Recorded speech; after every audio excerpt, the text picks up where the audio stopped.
So who's going to emerge from this? One final team vote brought to you by Dr. Pepper. The fans asking, and nearly half the field saying that Alabama will be the one final team, getting 47% of the vote. All right, the Bear, Chris Felique, is going to tell us how all these things are really going to turn out. What kind of picks do you have for? There's the board's in Pasadena, waiting on us at the Rose Bowl, right? Well, we'll have it a couple days from now. Okay. By the way, I don't want to do this. I love you, Lee. But in 2009, you picked Texas to beat Alabama. You picked Notre Dame to beat Alabama. You picked LSU to beat Alabama. Yeah. Wow. And you picked Clemson to beat Alabama last year. It's about time. I got the percentage on my team. I'm assistant. It's a trend, LC. It's a trend.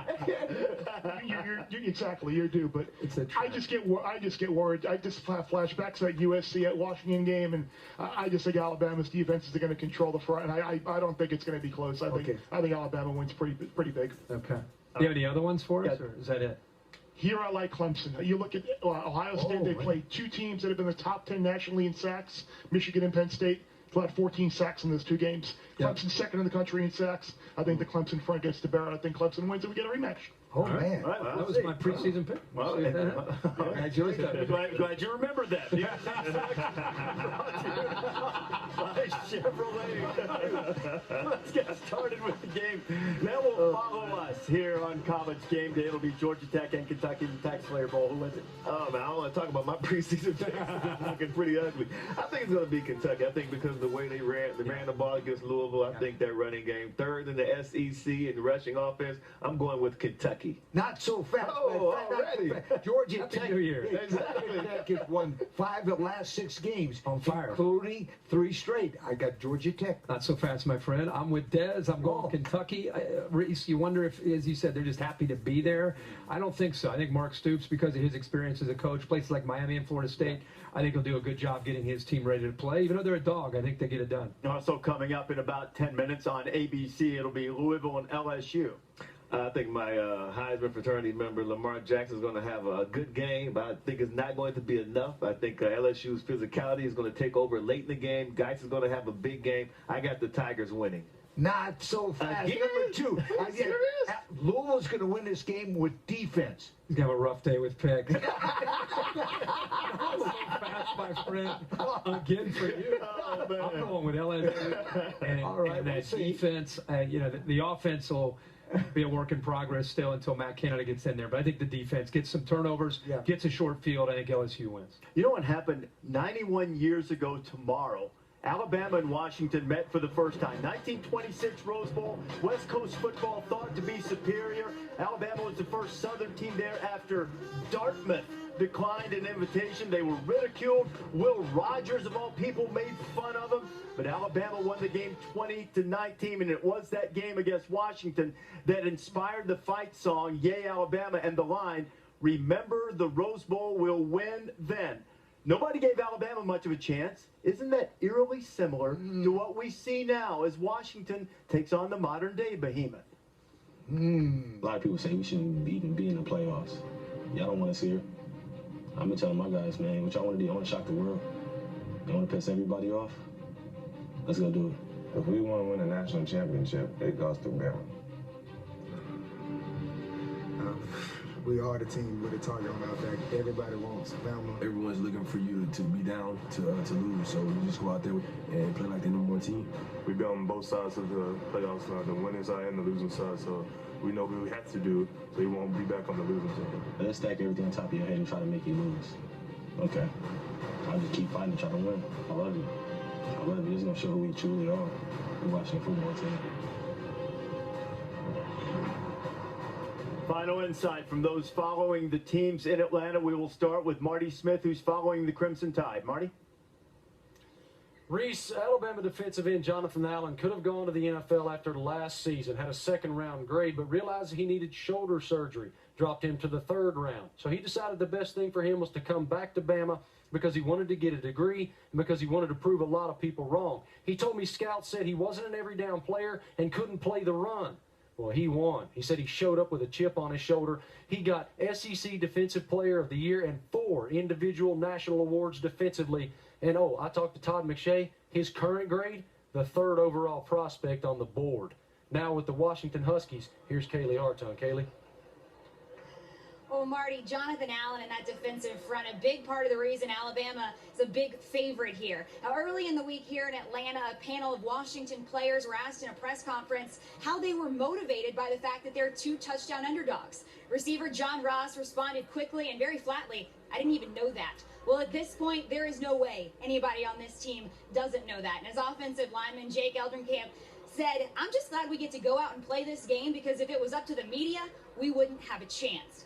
Lawyer Malloy is a 15-year veteran of the NFL and a defensive back for Washington in the early 90s. He penned a letter addressed to the Washington team on the Players Tribune this week. In it, he reminded them of the 2002 Super Bowl. The Rams were making their second appearance in 3 years, and his Patriots team wasn't given a chance by anybody. The Patriots went on to win their first Super Bowl that year. Tailback Levon Coleman told me everybody on this team has read that letter. All right, Kaylee, Washington embracing that underdog role. Time now to see who else besides Coach believes in the Huskies right now. Let's check in now. Joey Galloway and David Pollack. DP, who wins the game? Joey, you believing? I don't believe it. I just don't see how they're going to score. Teams like Ole Miss have tall receivers. They throw it to them. Ross isn't tall. I don't know how they get yards. Browning under pressure has been difficult this year. He's really struggled. They're not going to be able to run the football. We know that 100%. So, Reese, Bama. They can't run. They can't pass. Big. What do you want to? They're going to be great on special teams. All right. Both those guys think Alabama will make it 26 straight wins. What do you say? I can't believe Coach is going to Washington. I think Washington, they have a puncher's chance in this game. I really do. I think they are going to score some points. They have a dynamic offense, but I just think they're going to get worn down as the game grows older, and I think Alabama's going to take over late, and the tide will roll. So I'm going Alabama. Washington in an upset. Sticking with that, huh? I thought you would change by now. With the tie. No, everybody, just listening to everybody, if you're a Washington player sitting in the hotel watching this, you can see why they're amped up. You can see why they're ready, because they've been hearing that for 30 days. I think that energy, and even though it's basically a home game for Bama, don't be shocked if you watch this game and in the third quarter it's within one possession. But I think in the fourth quarter, Bama eventually will pull away. But I think Washington's defense, the defense will keep them in this game. All right, so Kirk taking Alabama, as Coach did as well. Of course, the semifinal game that we'll see here. Oh, you took Washington. Yeah. That's right. I meant to say you're the only one. You're the only one to take Washington. Ohio State and Clemson, that one's here. Big games often turn on mistakes. Clemson's made a bunch. Ohio State hasn't. That could be a determining factor in this game. It's very similar to a bowl game. It's the one, if you win this one, that's when your life changes. When you came to a place like Ohio State or go to a place like Clemson, you won't be in these type of games. I think this team is better prepared than last year's team. They've been through it. We've been through it. We were on the winning end of it. Having that experience to be able to have done it once, looking forward to doing it again twice. It just makes it that little easier to know what you got to do, how you got to work, the commitment that it takes. I think this year we want to prove something that we belong at the top, that we're the best team in the country.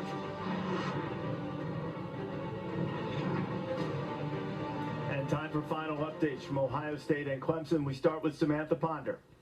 Reese, Brent Venables told me this week that after that ACC championship game, they had to make some real changes, some schematically, but a lot of it just getting guys to relax and stop trying to do too much. So his keys today are pretty simple. The first one is the same one it always is. You have to win the battle up front, and they've done a great job of that this year. Second, get this team, Ohio State, of course, to abandon the run game. They think they can get after J.T. Barrett, especially when he's in obvious passing situations. And thirdly, and maybe most importantly today, you have to limit Curtis Samuel. Tom Rinaldi, it is easier said than done.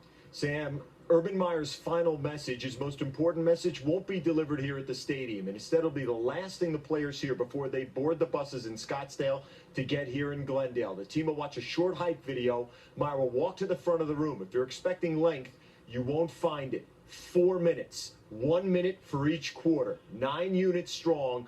Play your best when you're needed the most. We'll see if the message gets through. Reese? All right, Tom, will the message get through? First crack at making some picks here. Now we check in with Joey and David. Who wins the game, guys? Scott Joseph. This will be the most talented secondary that Deshaun Watson faces all year long. He's thrown some interceptions. Ohio State's defense scores today. They win the game in a close one. Wow, I'm surprised a little bit. I think the difference is Mike Williams. I think both teams have weapons. Both teams have good quarterbacks. but I think Mike Williams' ability to make contested catches is enough. I think it's a high-scoring affair. I think it's 30-something to 20-something, but I think Clemson wins, Reese. All right, David. Kirk not going to make a pick. He'll call the game with Chris Fowler tonight, but you can't. Who wins it? I think in a game like this, you either go with the coach with the most experience, which is Urban Meyer, or the player on the best team, or the team with the best player, which is Deshaun Watson. I think Urban Meyer is going to win this game. I'm going with the Buckeyes. I'm going to Ohio State. Good pick, good pick. Now, for the first time in years, I was booed at Clemson when I picked Clemson to win the game. I remember. Boo! Yeah. How'd that make you feel? Oh, I felt bad. Hurt your feelings. I hurt my feelings. Hurt my feelings. They made me mad. They kept saying, change your pick. Yeah. Change your pick. Exactly And all what the they said. Clemson fans got around. They got around and they said, please don't pick us. You jinx us. Okay? I won't then. Give me the Buckeyes. Boo.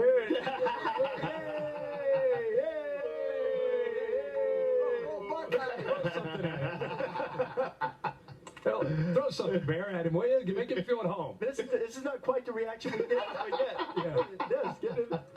Bear going to fire something. Okay, so Coach takes Ohio State in this game, says it will be Ohio State and Washington. Kind of a mixed divide here in Phoenix for the rest of this game. Everyone else picking Alabama. Playoff starts at 3 o'clock Eastern time from Atlanta. Right now, time for the Tax Slayer Bowl. Mark Jones, Rod Gilmore, and Quint Kesnick. Jonesy, take it away. We got to get this head off Corso here. Concussion protocol over there.